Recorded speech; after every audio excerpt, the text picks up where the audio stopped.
Seamless acceptance is here, and mailers all over the country are working to successfully comply with its requirements. We're here to tell you their stories. Welcome to Seamless Success, where we guide you to successful seamless acceptance strategies. Tune in as Jeff People sits down with successful mailers, highlighting their colorful stories to illustrate their winning strategies. Listen to their valuable insights. Discover the right tools and processes they used. Understand best practices and grow your seamless success. Here is your host, Jeff Peoples. So welcome, Bill Marsh. Great to have you on the show. I've known you for 30 years, and you are certainly very much a mailing industry veteran. And I was wondering if you could give a little bit of background to the viewers so that they have some confidence in your amazing history and great experience in the mailing and shipping industry. Sure. Thanks, Jeff. I started in what's called the service bureau industry. It was last century. And I got into both data quality and mailing back then. And over the years, I was exposed to postal, and I learned so many things about the origins of postal processing in the 80s and 90s into this century. I consider myself an address quality expert and data quality in regards to that, a pre-sort expert, and of course, all of the facets that originally service bureaus did, and now mail service providers do. Some mail service providers just print and mail, but others still do data processing previous to the printing and mailing industry. And I'm here to help any of WindowBook's customers in any of those regards. Yeah, thanks. And you have been helping. Some of these mailers are doing billions of pieces. Some are doing hundreds of millions of pieces. Some are doing 10 million pieces a year. So there's all sorts of different sizes. But one of the things that we've been focusing on is helping mailers get into seamless acceptance, because the Postal Service really needs more and more mailers to be participating in full seamless acceptance. So what is the difference between full service and seamless acceptance mailings? So let's start back when full service started. And it's over 10, 11 years ago when the Postal Service came up with barcodes, IMBs for the pieces, tray barcodes, container barcodes. So their whole theory was to make everything as electronic with scanning barcodes as possible. And they built underlying IT infrastructures to handle those scans and progressed over the years. So Seamless has actually been around for 4 or 5 years. And some of the bigger mailers were the first to jump on that, because one of the most important things that it does is it reduces the paperwork. And anytime you can reduce paperwork and manual labor with the Postal Service, you are going to get your mailings through faster. It's just the way things are. And having electronic data allows you to track it. There's 4 major things that I would consider are differences between full service and seamless. One is e-induction, where there's no 8125 statements when you have drop shipments, and it's all electronic scanned from the barcode. It's a wonderful program, and basically it's a way to move your pallets through the postal logistics system. So that's number one. Second one is auto finalization of statements. Again, postal statements were printed, accompanied mailings, manually settled by postal clerks. That all goes away with Seamless. It's just a wonderful thing where basically you put a mailing date in your electronic documentation and it goes through, and at the time of the mailing date, it auto finalizes and with your eDoc, and then takes that information, makes sure you have enough postage to pay for it. And if you don't, you get notified, and you're really not doing the thing manually or sending any paper.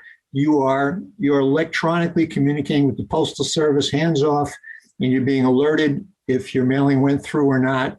And again, they'll keep trying if there is a postage deficiency. So that's 2 of the things. All right. In January of this year, to push more mailers to Seamless, mail service providers, they've instituted a 0.001 cent piece mail service provider incentive for mailings. have to meet seamless requirements, of course, and you have to sign up for that. So that's another big difference. You get full service discounts of 0.003 cents when you qualify for that, but mail service providers can get paid back that 1/10 of a cent back if they follow the seamless rules.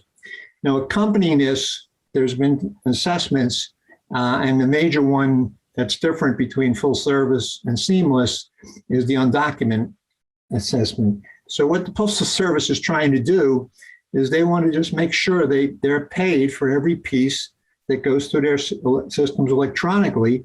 So that's why they come up with an undocumented seamless penalty, so to speak, when you don't do things the right way. It actually helps your company if you follow the rules because it's going to make your workflow processes better internally, and you'll have less issues with the Postal Service. So there are a number of assessments, but the whole idea is the Postal Service wants to be paid for all pieces going through their system. They want to be paid correctly at the right price. And they want to make sure you prepare the mail correctly. You don't want to say that a letter is a flat or something like that, and that's called the mail characteristics. So I think we're going to talk about that a little later, but I think that's about what I would say are the major differences. There's one more thing that you have to do as a seamless mailer. It's intriguing, but you have to have 90% of your mailings in each month have to be full service. But that's intriguing because the 10% have caused issues for people, and we'll help you with what that challenge is. Most mailers try to take every single job they do and submit it through a seamless process, but there's some dynamics that cause heartburn when you have spoilage, jobs rerun, different things, and it's better if you can find a process to do all seamless, but Windowbook has ideas to help you when every job you run is not seamless, and we can help you get that through and not have undocumented pieces. So that was the things I would say are different. Excellent. And people are concerned. It's like getting into seamless. They're concerned about assessments. And what are the thresholds for full seamless assessments? So I'm going to share a chart. And basically, you should see on the screen the seamless assessment errors. And basically, the major difference is the 0.3 threshold that you see at the top for undocumented pieces. That's not assessed during a full service mailing, but it is in seamless. Windowbook has some great tools to help you identify if those undoc pieces come through. We'll probably talk about that later, but the other ones are also important. The bottom three are postage, weight, and mail characteristic. Like a letter is a flat and vice versa is done wrong. And those have a little bit higher thresholds of 1.05. The seamless is 0.3. The nesting is a 1%. And then if the address you're mailing to, which is the third one down, is not in the postal system, that's a 2% threshold. And above that, you will pay assessments. So again, these are also checked, some of these in full service, but they're checked a different way in seamless because they're checked from what's called a full service IND device that does scanning of one container, 3 trays or sacks, and 30 pieces only, which speeds your mail through. And then what happens is every piece of mail processing equipment that a piece of mail goes on, they also check things that are on this list. So it's electronic, it all gets fed back. It goes into a system called informed visibility. And what happens with that is then you can get back the thresholds. If something's exceeded, you get back any pieces that exceed the threshold. And in fact, you get back any errors at all that apply to any of these thresholds. Yeah, for the people that are listening, which are most on the podcast, could you just read that out? Because you don't have to put it up on the screen, because I think that a lot of people are going to be in their car listening. Right. So again, the undocumented mail pieces, it's a key one because there was a little bit of things that were unclear from the postal world originally on these when mailings exceeded 45 days out in the world being delivered. So that's a 0.3 threshold each month. 0.3%. 0.3%. I'm sorry, Jeff. Yes, 0.3% that you can, and that's a very low threshold. So that means you should keep a handle on every piece being recorded in your jobs and knowing your IMB sequence ranges so things don't get screwed up. There's many things that could screw things up. If you submit a job, I have EDOC for a job that you run and you redo it, a lot of times what happens is the IMB that's printed, the serial number for the IMB that's printed on the piece doesn't match the EDOC. That gives the whole job an undocumented status. And for big jobs, it'll exceed that threshold. So that's a very low threshold. The next one down is in nesting, where things aren't put on, pieces aren't on the right tray, or the tray's not in the right container. You have to be careful. You build siblings. We have some great tools to help with sibling management and make sure that the pieces nest right. That threshold is 1%. So that's a little bit higher. The third one is address quality one, where you are trying to mail a piece of mail to a known 11-digit, a zip code, or a 5-digit that just doesn't exist. And this happens with mail processing equipment because every piece is scanned, and inside the IMB, the last 11 digits are the 11 digits of the zip plus form delivery point. So it's just a lookup the Postal Service does to assess that 2% threshold, which they do not want you to mail to if it's known that it's not a mailable address. So that's 3 of them. The last 3 all apply to individual pieces, and they're all at a 1.05% per month.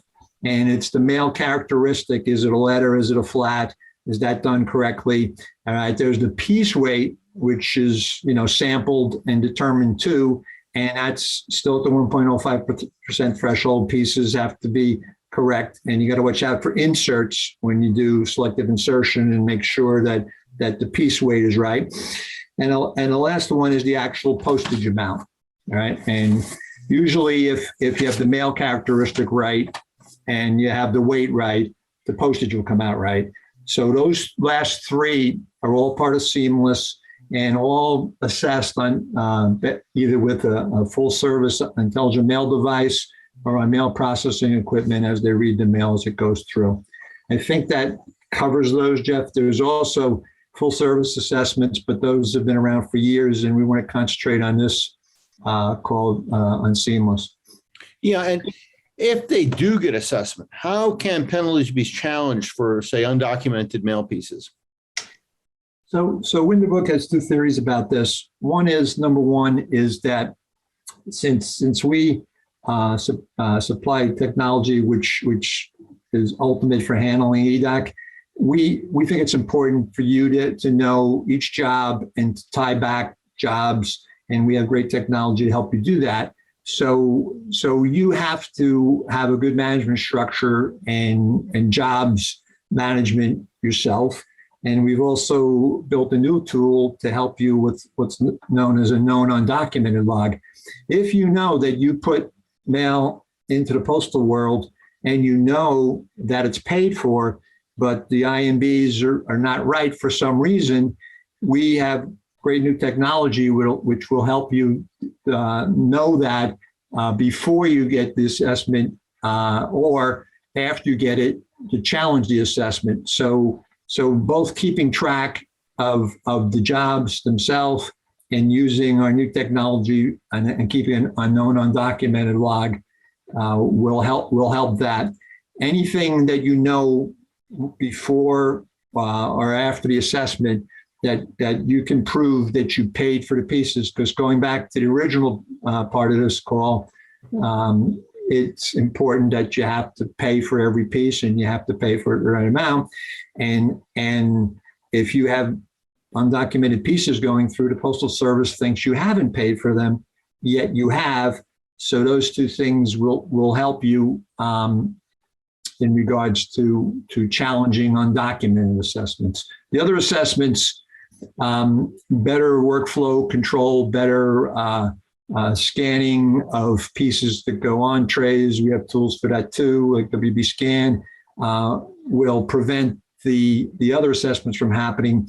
But the assessments that I talked about a couple minutes ago, there's really only one that can be challenged, because if the weight's wrong, it's wrong. And if you put it in the Postal Service, you can't say, hey, I meant to put it in at this way, but it went in a different. So those assessments will be presented in our technology. You'll know from the IV data that you did something wrong, but the known undocumented log is best used for like the middle word says, for undocumented pieces, because there you're trying to prove that you paid for pieces that the Postal Service thinks that you did not.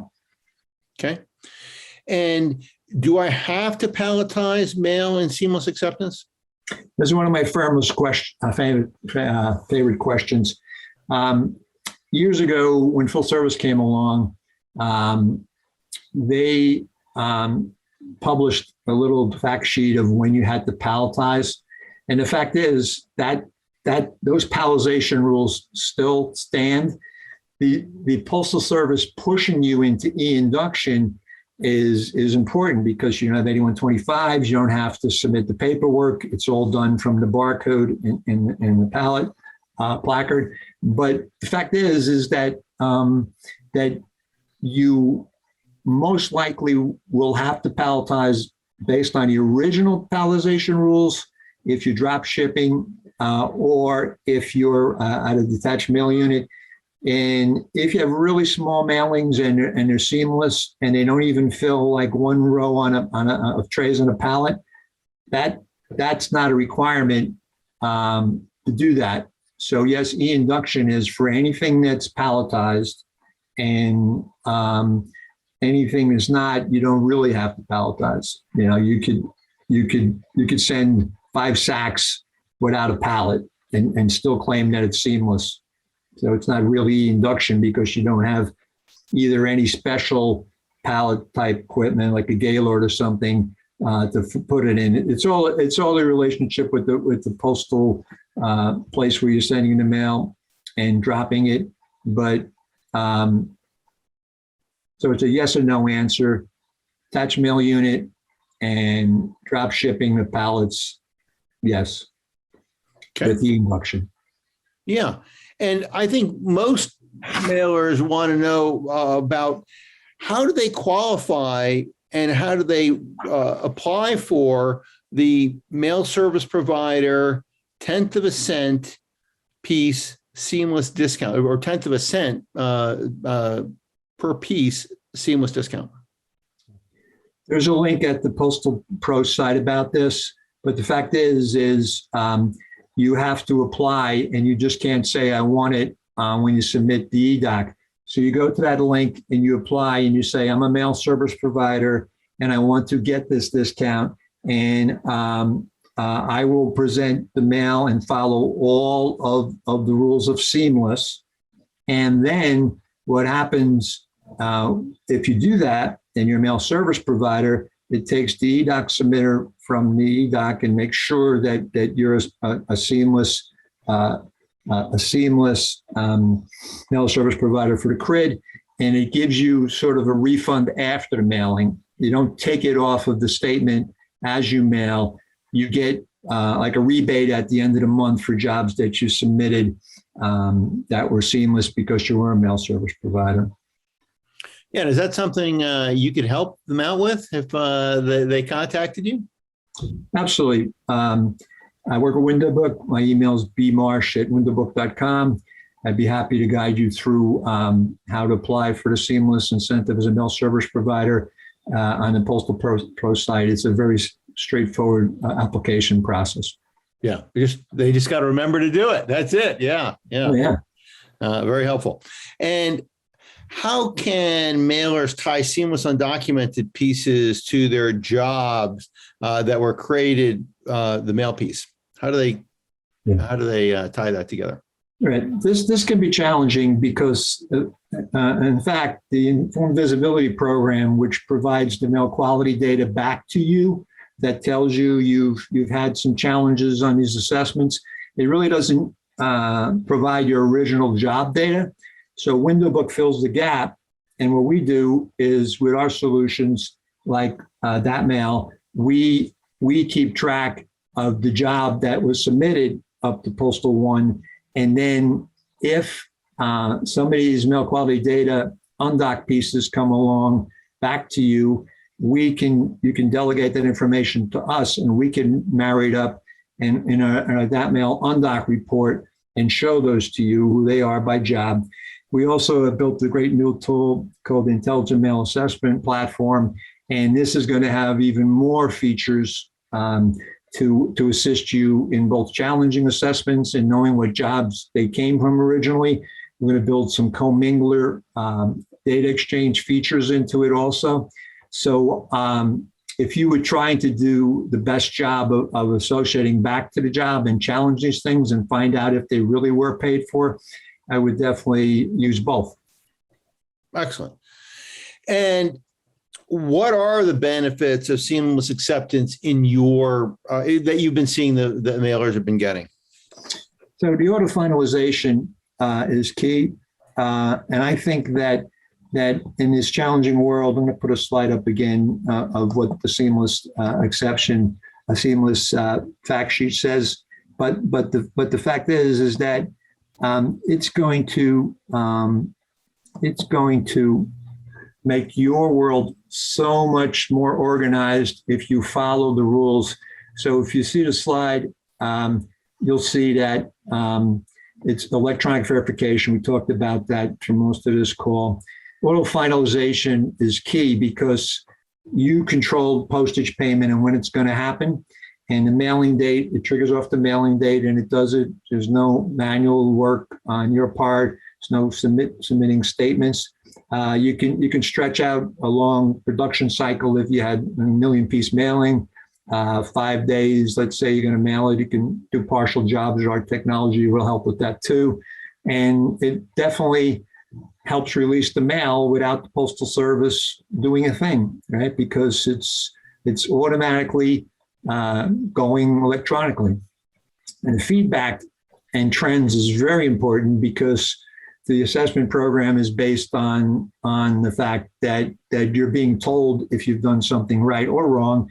And when you get that feedback through our technology and from Informed Visibility, then you should take action to address it, whether it's better QA procedures, whatever it is. And we have tools that'll help it. The standardized process for verification. And then we talked about the 1/10 of a cent at the bottom. So those are the major things that the benefits are. And everybody likes to get money back. So that 1/10 of a cent is always good for mail service provider. If you're a big mailer, that can add up pretty quickly. If you're mailing 10 million pieces of seamless mail a month. Yeah. Oh, yeah. That's you're doing 1 billion pieces. That's obviously $1 million. You know, it's real money. We have some customers that are doing that. Yeah. So, well, excellent. Any final words to mailers as they're going in from either parallel to full seamless, things for them to be aware of, or words of encouragement? So you bring up parallel, and I really didn't delve into that because what's happened is there's really not a parallel try it program with the Postal Service now. They've had it for years as they onboarded people, and they measured you to make sure you made the thresholds for a month. So that parallel program is not really in play anymore, and it just delineated, oh, you're a full service mailer that's seamless or you're not, and you can really turn seamless on when you think you're ready. But I think that the most important thing to know is don't be afraid of it, because none of the assessment's going to burn you if you take a great technology company like ours and let us help you manage your seamless transition. All the tools you need, we have to make it happen. And I don't see any reason to be scared of it. You get that discount if you're a mail service provider, and you get faster movement through the postal world. You absolutely do if it's all electronic exchange. And I can't say enough of that in these days where not as much mail is going on planes as used to, Jeff, and a lot is being trucked. So now You get trucking that's really a service standards built in based on it's being trucked across the country. So seamless probably speeds up the delivery to mail. Hard to say how to quantify what that would be, but I would definitely encourage any mailer, no matter what size, to consider seamless. Yeah. Thanks, Bill. And that 1/10 of a cent, it's got to help. And I'm with you, encouraging people to get on. The technology has evolved. It is just so much easier to defend against an assessment if you do get one, and to prevent from getting one in the first place. So now is the time for mailers to act and to get into seamless acceptance. So, all right. Well, appreciate your time, Bill, and we'll wish all the mailers well as they get into seamless acceptance. Sure. And during this peak season, it's a good time right after you get in that right now. And then by next peak season, you'll be rolling and you get those discounts. Excellent. Thanks, Bill. Seamless acceptance is here, and mailers all over the country are working to successfully comply with its requirements. We're here to tell you their stories. Welcome to Seamless Success, where we guide you to successful seamless acceptance strategies. Tune in as Jeff Peoples sits down with successful mailers, highlighting their colorful stories to illustrate their winning strategies. Listen to their valuable insights. Discover the right tools and processes they used. Understand best practices and grow your seamless success. Here is your host, Jeff Peoples.